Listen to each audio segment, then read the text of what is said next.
Salut à tous, alors c'est Frédéric de la Vie. Alors ce soir, je voulais faire une petite vidéo improvisée et petite vidéo pour rebondir sur l'actualité. Alors, c'est des vidéos que je fais rarement, je parle jamais ou très rarement de l'actualité, c'est pas courant, mais là je pense qu'il faut en parler parce qu'il y a eu quelque chose d'assez important au niveau historique. Alors, l'avenir nous le dira, mais c'est quand même quelque chose qu'il est intéressant de noter. Alors j'ai vu ça sur un article sur le Figaro, parce que mon ami Piero San Giorgio avait fait un post dessus, et puis j'ai regardé, j'ai dit qu'est-ce qui s'est passé, et j'ai vu qu'il y avait la production. Alors je vais vous lire un peu l'article du Figaro, vous allez comprendre ce qu'il y a derrière, et qu'on est dans une phase de transition énergétique, mais on est surtout en train d'assister à la mise à mort. Alors, la mise à mort d'un géant énergétique. Alors, c'est pas une réelle mise à mort parce qu'ils vont rester puissants, mais ils sont en train de perdre leur hégémonie. Alors, cet article s'appelle La production de pétrole saoudienne temporairement réduite de moitié. Alors, c'était sur le Figaro. Ouais, je regarde le Figaro sur Internet, c'est pas trop mauvais, hein.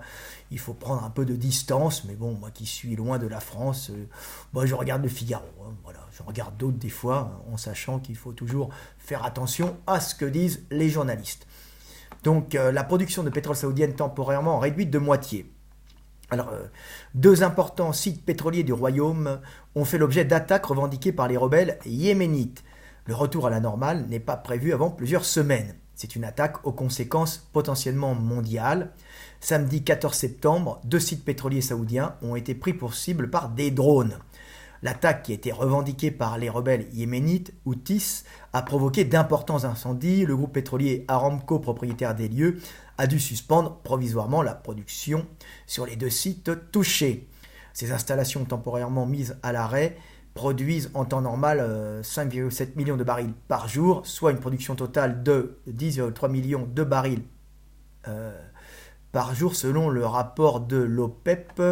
Cela signifie donc qu'environ 50% de la production totale saoudienne est touchée, soit 5% de la production mondiale de brut quotidienne. Alors ce n'est pas si dramatique parce que certains vont être contents. On voit déjà les Américains, les Russes et les Algériens se réjouir de cette baisse en disant qu'ils vont pouvoir, eux, vendre peut-être leur pétrole et bien rigoler là-dessus.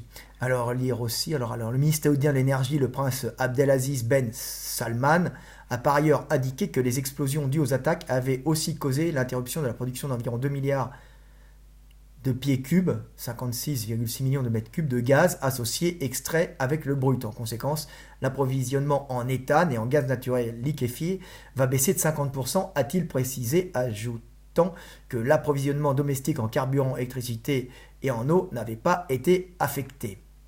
Des semaines avant le retour à la normale. Vous apercevez que cette information n'est pas une petite information, est en vérité quelque chose de très important, puisque tous les pays, on va dire industrialisés, comme la France, comme l'Allemagne, vivent avec des énergies fossiles, et ces pays, par exemple l'Europe, et même la Chine, n'ont pas de production de pétrole et sont obligés d'importer ces énergies fossiles. Donc s'ils ne peuvent plus les importer d'Arabie Saoudite, vous imaginez bien qu'il y en a d'autres qui vont leur en vendre un peu plus cher et qu'ils vont bien, ces pays vont gagner de l'argent. Alors qui sont ces pays? On le redit encore, Russie, Iran. Alors, la Russie et l'Iran faisant en vérité partie de la Russie, puisque l'Iran, même s'il y avait des blocus, pouvait sortir son pétrole par la Russie, et son pétrole, son gaz pouvait se retrouver ailleurs dans toutes les économies des pays qui ne produisent pas de pétrole et de gaz via la Russie, qui permet le transit de ce pétrole et qui se joue bien des blocus internationaux sur l'Iran. C'est une vaste mascarade. Donc, des semaines avant le retour à la normale, l'attaque n'a fait aucun blessé. Le porte-parole du ministère, Massour Al-Turki, a frappé le site d'Abqaïd, à 60 km au sud-ouest de Daran. Ce dernier abrite la plus grande usine de traitement de pétrole d'Aramco. L'autre site touché est celui de Kouraïs, ou Kouraj, je ne sais pas avec l'accent, hein, à 250 km d'Aran, qui est l'un des principaux champs pétroliers de l'entreprise publique. Les équipes de sécurité d'Aramco sont intervenues pour éteindre des incendies à Abqaiq et à Kouraïch, et ces derniers ont été maîtrisés, assure le ministère de l'Intérieur. Mais cela n'a pas empêché l'arrêt temporaire de la production. Le retour à la normale n'est pas attendu avant des semaines plutôt que des jours. Le fait a fait savoir dimanche à Reuters une source au fait de la situation. Reconnaissant le sérieux des attaques, les autorités de Riyad n'ont avancé aucun délai dans la reprise totale de la production. Aramco n'a pas non plus fourni de calendrier de retour à la normale, se contentant de dire tôt dimanche matin qu'elle ferait, dans environ 48 heures, un nouvel état des lieux. Alors, les États-Unis prêts à compenser l'impact sur les cours du brut ne sera connu que lundi lors de la reprise des cotations, mais la bourse de Riyad, l'heure était déjà à la morosité ce dimanche. La première place financière du monde arabe a perdu 3%. Bon, on s'en fout un peu, ok. Le régime saoudien s'est pourtant montré rassurant. Il ne peut que se montrer rassurant parce que c'est la merde autrement pour lui.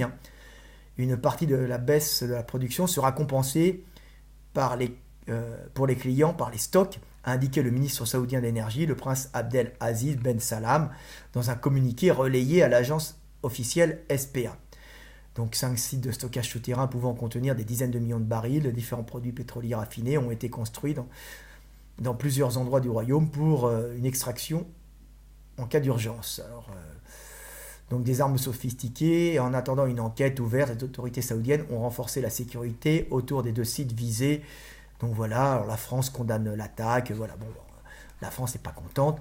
Donc ce qu'on peut voir en vérité, et moi j'avais fait une petite annotation sur mon Facebook, très neutre, pour éviter de me faire couper mon Facebook, parce qu'en général, il vous coupe pour tout et n'importe quoi maintenant, donc je reste très neutre. J'avais mis, en passant l'article du Figaro, ce n'est pas une petite chose, nous assistons en direct à la mise à mort économique du géant saoudien, et de ses investisseurs privés qui régnaient autrefois sur les USA et le monde. La coalition américano-russe doit s'en frotter les mains, Poutine et Trump doivent boire le champagne, c'est le moment d'investir dans le pétrole de roche et le gaz de schiste. Ben oui, là on voit à peu près la phase ultime de cette guerre entre géants qu'il y a eu quand Trump a été élu. Parce que l'élection de Trump n'était pas l'élection des démocrates contre les républicains, c'était en vérité une guerre énergétique géante, comme il n'y en a jamais eu depuis la Seconde Guerre mondiale, on va dire, une guerre énergétique qui faisait s'affronter le pétrole et le gaz conventionnel du Moyen-Orient contre les pétroles et gaz non conventionnels, donc pétrole de roche et pétrole issu des sables bitumineux de l'Alberta, donc du Canada, qui sont moins rentables, mais qui sont quand même productifs et qui peuvent produire des quantités énormes, alors que le Moyen-Orient commence progressivement à s'assécher.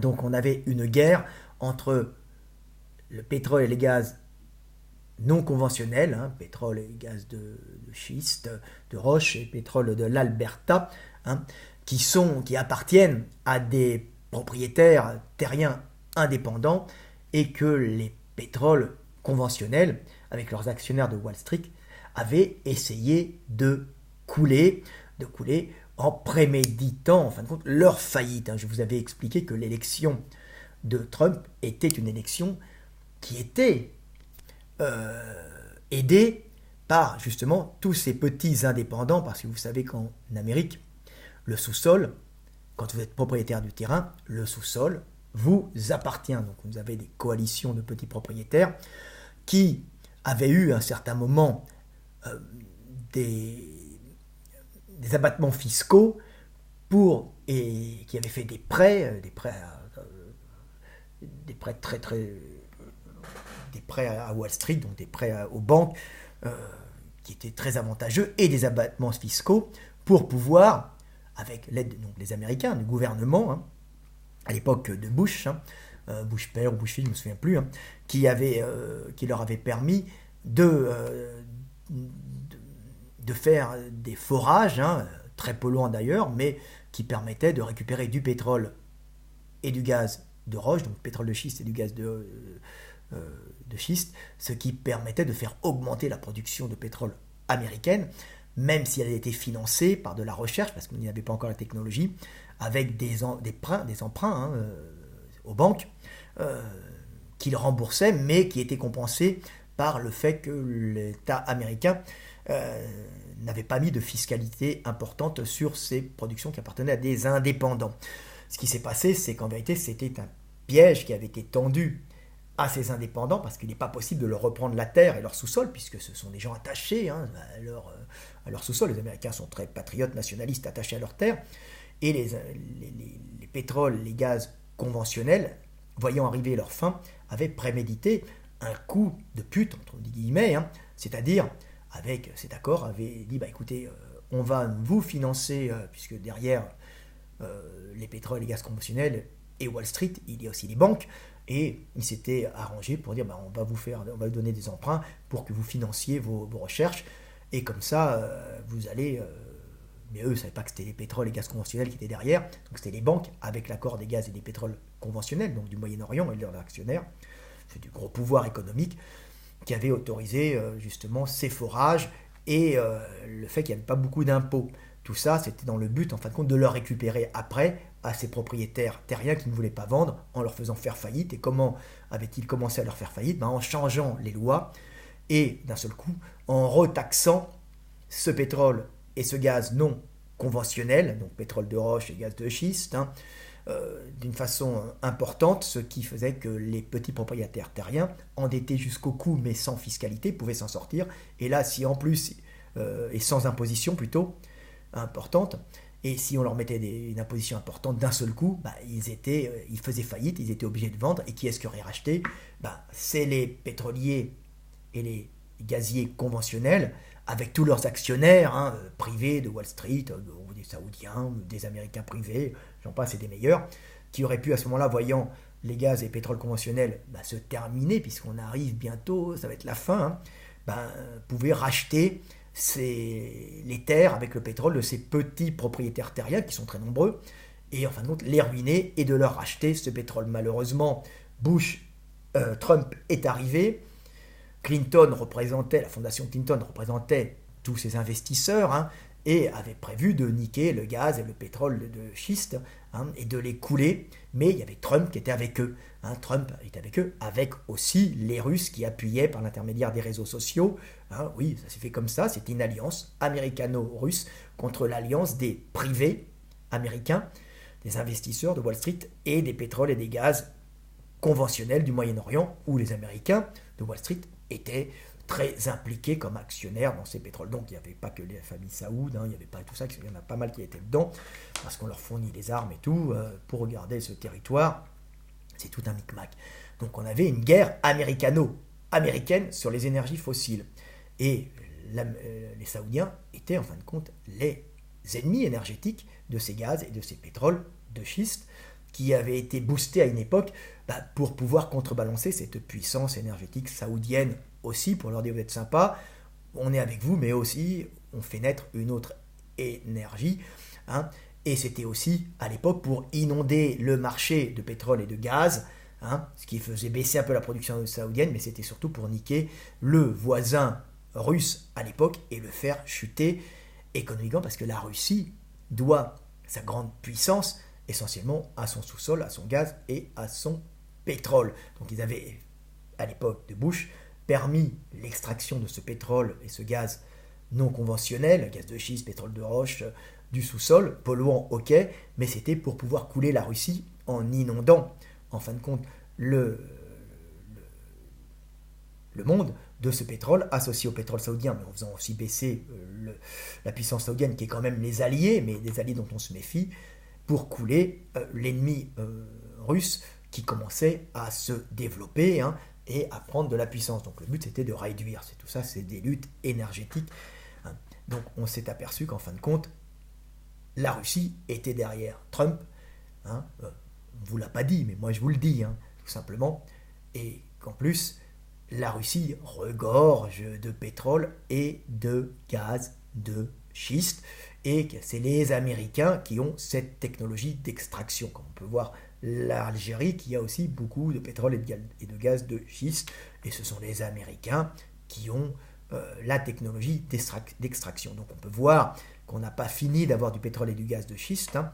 On en trouve encore, c'est cher à produire, mais il y en a beaucoup. Donc on va encore avoir quelques temps pas mal de pétrole et de gaz de schiste, alors surtout le pétrole, cher, mais on en aura et ça va pas manquer. Donc là, on voit la mise à mort de l'ennemi saoudien, hein, on va le mettre à genoux pour bien lui montrer qu'il va fermer sa gueule et on est en train d'essayer, alors les Américains, hein, mais la partie trumpienne est en train de mettre à genoux les Saoudiens par, visiblement, le fait qu'elle n'aide plus tellement les Saoudiens dans leur défense et qu'elle aurait tendance même peut-être à fournir, en tout cas on ne sait pas, mais d'où viennent ces armes, ces drones. Alors ils accusent l'Iran, ça fait très bien, mais est-ce que c'est vraiment l'Iran qui a donné des drones qui ont bombardé les raffineries, ou est-ce que c'est les Américains qui ont perdu quelques drones qui se sont retrouvés chez des opposants politiques yéménites, des opposants au régime en place saoudien, qui se retrouvent d'un seul coup avec des drones bombardants, des drones furtifs capables de passer entre les radars. Hein. C'est bien étrange tout ça. Donc on va illuminer un peu l'Iran en disant on va dire que c'est l'Iran. Hein. Visiblement, Trump appelle Poutine, appelle l'Iran, dit on va ajouter, on va illuminer, on va mettre les spots sur le diablotin iranien en disant vous n'êtes pas bien, on va vous menacer, on va aller faire 2-3 tours dans le golfe d'Ormuz, comment ça s'appelle, dans cette région-là avec des bateaux, on va envoyer 2-3 avions qui vont passer au-dessus, on va faire tout un cinéma avec l'accord de Trump et des Iraniens pour que Trump aille montrer ses gros muscles, gros muscles en accord bien sûr avec les Russes et les Iraniens pour pas perdre l'électorat américain et pour faire la mascarade du costaud qui est pas content qu'on ait bombardé les raffineries saoudiennes. En vérité, ça arrange bien Trump, ça arrange bien Poutine, qui doivent, comme on dit, sabrer le champagne ensemble. Alors chacun à l'autre bout, ils doivent bien rigoler.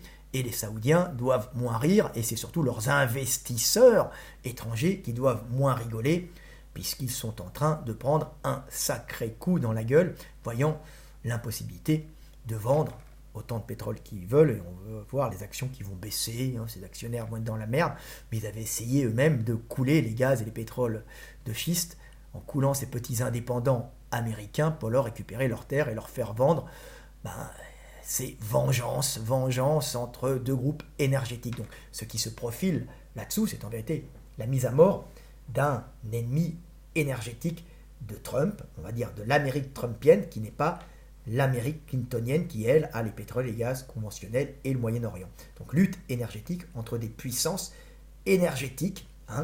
Bien sûr, le complexe militaro-américain est passé du pouvoir, on va dire, clintonien ou pouvoir obamien au pouvoir trumpien. Et ce que fait Trump, bien sûr, c'est qu'il oblige les Saoudiens à acheter énormément d'armes américaines, pas parce qu'ils doivent se défendre, tout simplement parce que l'Amérique ne doit pas avoir de troubles sociaux, doit être plein emploi pour que Trump soit réélu.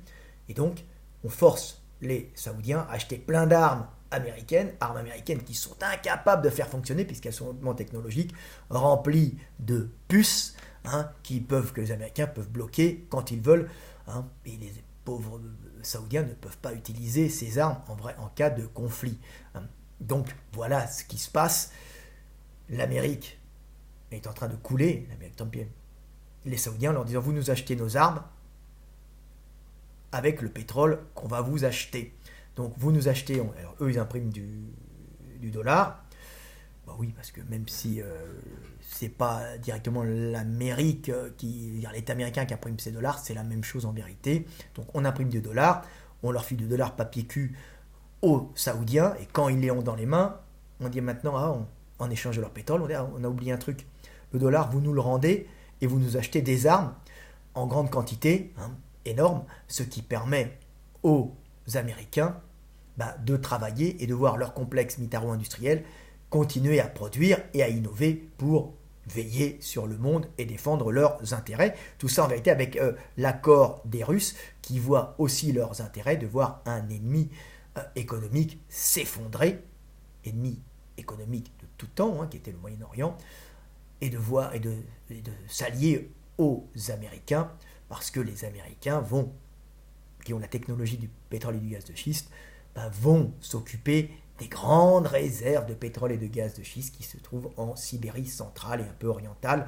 On a des réserves énormes qui peuvent encore produire pendant 10, 15, 20, puis en plus on a le Pergasol qui dégèle, on a toute la Sibérie qui était sous la glace qui se retrouve grâce aux merveilles du réchauffement climatique en train, la glace de fondre, et on se retrouve avec l'accès à des grandes quantités de pétrole et de gaz sans être obligé de subir des hivers très rigoureux et un gel du sol. Donc on va pouvoir plus facilement exploiter ces zones sibériennes.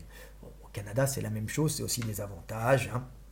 Donc c'est tout avantage, tout bénéf pour l'association américano-russe qui combattent leurs ennemis saoudo-américano-privés. Grande bagarre. Donc le géant économique saoudien est en train d'être mis à genoux. Alors il ne va pas mourir, les gens vont continuer à vivre, puisque les Saoudiens sont tous sauf des cons, et ils avaient déjà prévu leur reconversion, puisque les Saoudiens, si vous suivez très bien, si vous suivez l'économie générale, sont en train de tout racheter en Europe, en Australie, je crois aussi, un peu partout. Ils rachètent tout, c'est-à-dire tout ce qu'on leur laisse racheter, c'est-à-dire les forêts. Regardez en Écosse, énormément de forêts et de lacs sont rachetés par les Saoudiens. Les terres agricoles sont rachetées dans de nombreux endroits par les Saoudiens. Les Saoudiens ont aussi une technique, ils achètent aussi beaucoup de maisons, de pâtés de maison hantés. Ils aiment acheter les quartiers de luxe, donc ils nous achètent.